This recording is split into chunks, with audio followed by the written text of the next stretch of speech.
In the early hours of April 26, 1986, Valery Legasov received a phone call informing him of an explosion at the Chernobyl Nuclear Power Plant. As a leading Soviet nuclear scientist, Legasov was immediately sent to assess the situation. Upon arrival, he witnessed the devastation caused by the explosion of reactor number 4, which had released massive amounts of radioactive material into the atmosphere. The explosion occurred during a safety test gone wrong. The RBMK reactor design had critical flaws, including graphite-tipped control rods, which caused a power surge when the operators tried to stabilize the reactor. The result was a catastrophic explosion, releasing radioactive particles that spread across Europe. Legasov and his team worked tirelessly to contain the fire and prevent a second explosion.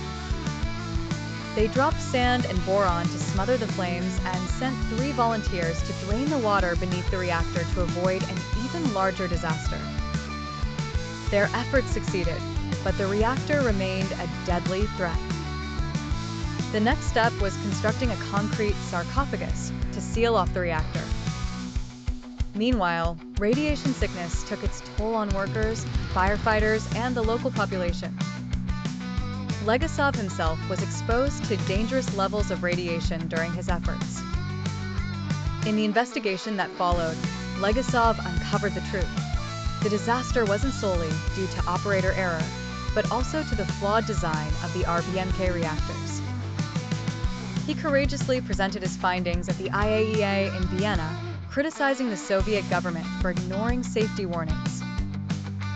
Despite his honesty and dedication, Legasov faced backlash from his own government.